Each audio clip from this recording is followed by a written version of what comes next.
Obrigado, Pastor Tiago, por estar aqui a responder a duas perguntas que nós vamos colocar. A primeira, Jesus afirmou que a porta era estreita e que o caminho era apertado. Mas ao mesmo tempo, Jesus é aquele que vai buscar a ovelha desgarrada, demonstra paciência, uma paciência enorme com os seus discípulos e demonstra amor. Como é que nós lidamos com esta dualidade? Como apresentares o Evangelho, que é o caminho apertado, e ao mesmo tempo carregares as ovelhas ao colo? Como ser ousado na confrontação e na demonstração das exigências do Evangelho e ao mesmo tempo ser terno e paciente? Como é que dá para ser um pastor zeloso sem seres dominador? Muito bem. Eu acho que a gente precisa separar duas coisas importantes aí na sua pergunta. Então, a primeira coisa que a gente precisa considerar na sua pergunta é que quando Jesus anuncia que o caminho é estreito, que são poucos os que entram por aquela porta, ele está falando da fé cristã enquanto alguém abraçando o Evangelho, ou alguém recebendo a salvação.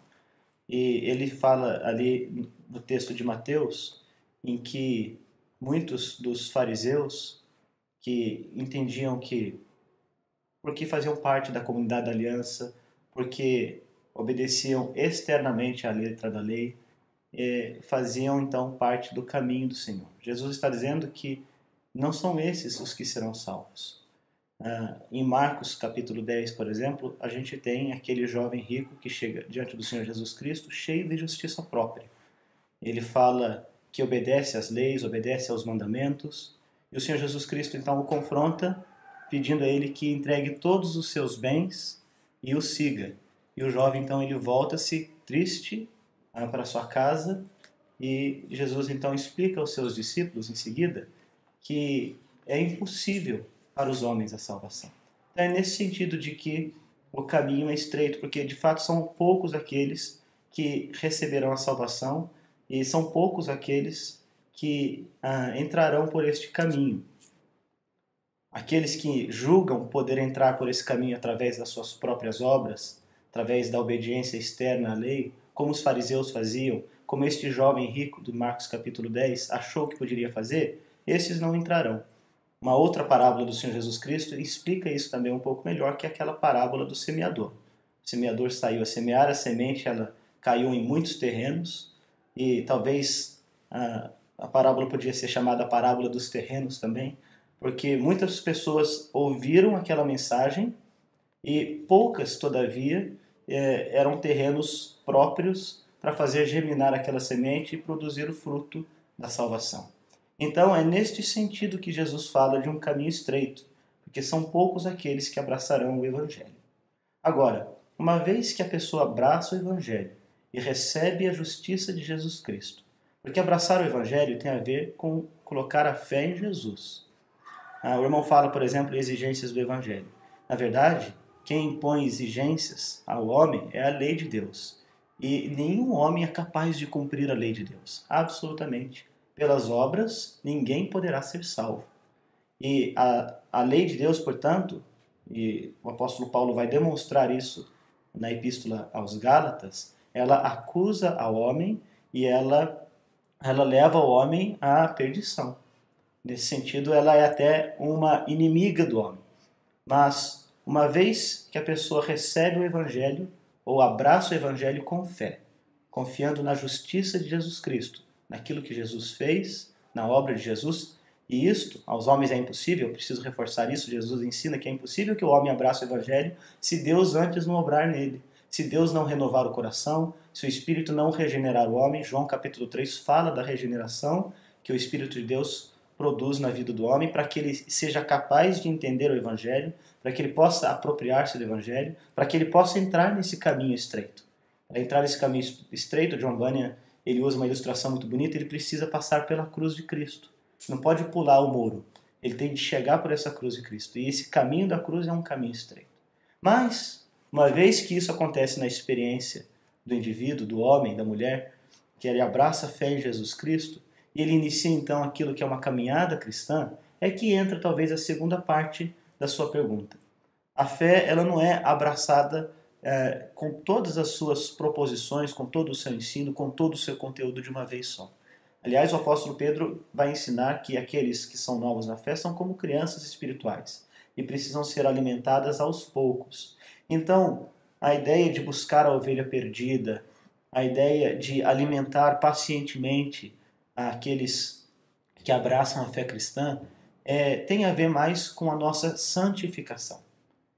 Não tem a ver tanto com o caminho estreito, que tem a ver com a nossa salvação, mas tem a ver com a nossa santificação, que é o nosso crescimento diário, que é a nossa nutrição diária. E no que diz respeito à nossa santificação, então, de fato, é necessário que haja esse cuidado, esse amor, esta paciência, porque o crescimento não se dá de um dia para o outro e ele não se dá de uma vez por todas. É um processo progressivo na vida do crente.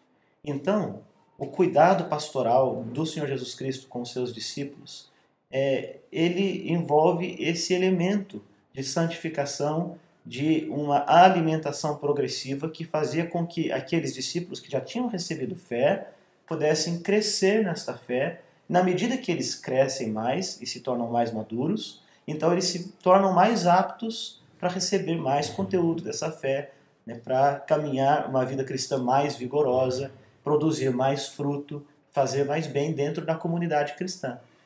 O livro de Marcos, que eu tenho aberto aqui comigo, por exemplo, eu costumo dizer que é uma parábola do fracasso dos discípulos de Jesus Cristo, em um certo sentido. Porque a gente vê na trajetória dos discípulos, eles, embora acompanhando Jesus Cristo em seu ministério e vendo tudo quanto Jesus fez, eles ainda eram dúbios, ambivalentes. Por exemplo, eles, naquele episódio da tempestade, no capítulo 4 de Marcos, não sabiam exatamente ainda quem era Jesus. Eles diziam: quem é este que até o vento faz cessar? E eles fizeram isso espantados com a ordem que Jesus deu para a criação que ele mesmo fizera, para que o mar se acalmasse, para que o vento cessasse. Talvez eles julgassem que Jesus invocasse a Deus como uma espécie de sacerdote, de profeta, para que Deus fizesse cessar ali a tempestade. Eles ainda não tinham uma noção clara de quem Jesus era, por isso fizeram aquela pergunta. E em outros momentos a gente vê os discípulos duvidando. Na multiplicação dos pães eles ficaram espantados. Quando Jesus realizava seus milagres, eles não os compreendiam. Quando Jesus contava suas parábolas, aquilo não fazia sentido para eles. Alguns deles queriam fazer descer fogo do céu para consumir outros homens. Outros deles fugiram quando o Senhor Jesus Cristo foi preso. Pedro negou a Jesus. Então, em alguma medida, o Evangelho de Marcos talvez pudesse ser tido aqui como uma parábola do fracasso dos discípulos. Mas sabe, logo em seguida, o Evangelho de Atos vai dizer que esses mesmos discípulos foram aqueles que transtornaram o mundo, que viraram o mundo de cabeça para baixo. Todos eles, a tradição cristã vai dar conta para a gente, se tornaram mártires. Eles entregaram a sua vida por esse mesmo Cristo que Pedro negou, de quem eles fugiram, de quem eles se envergonharam e escandalizaram. Mesmo depois da ressurreição, eles ainda tinham dúvidas. Mas depois disso, na medida que eles entenderam as coisas da fé, que eles amadureceram no caminho da fé, eles puderam se tornar produzir muitos frutos. Então, você percebe, há uma distinção aí. No caso dos discípulos, na medida em que andaram com Jesus, que ouviram de Jesus, que aprenderam de Jesus, há aprendizado, há assimilação, há crescimento. E Jesus, como pastor daqueles homens, precisou ser, então, amoroso, terno, cuidadoso. Ele não tentou colocar todo o entendimento daquilo que ele faria de uma vez por todas na cabeça deles. Isso foi algo que, na medida que o tempo passou, em que Jesus ministrou a eles, cuidadosamente, amorosamente, como ele fez com Pedro, por exemplo. O Evangelho de João nos conta como Pedro depois teve aquela caminhada na praia com Jesus Cristo, e Jesus perguntando: tu me amas, Pedro? Tu me amas? Pedro tinha negado a Jesus 3 vezes, Jesus pergunta 3 vezes se Pedro amava. Então ali você vê um gesto de amizade, de amor, de cuidado, de carinho de um pastor para com ovelhas que já receberam a salvação. Então é assim que eu dividiria essas duas questões. O caminho estreito está a falar ali daquelas pessoas que ainda vão abraçar a fé. E o cuidado pastoral é com aqueles que já abraçaram a fé. Ao mesmo tempo temos no apóstolo Paulo, por exemplo, uma faceta muitas vezes de confronto e de ser bem duro, e por outro lado, ele é como uma mãe que ama os crentes.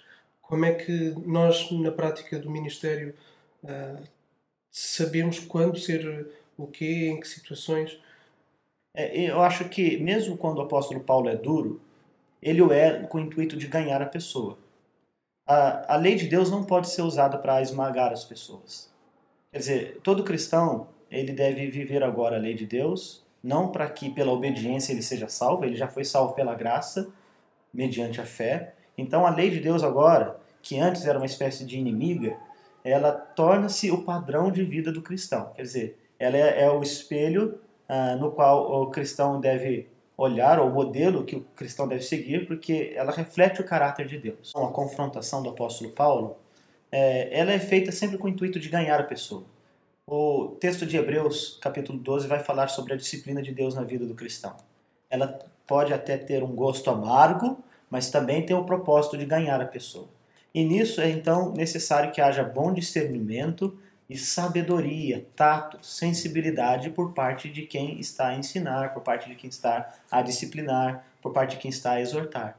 Quer dizer, a verdade ela não pode ser usada para destruir a pessoa, não pode ser usada apenas para provar que ela está errada, e não pode ser usada também para manipular ninguém. As pessoas elas precisam apropriar-se da verdade.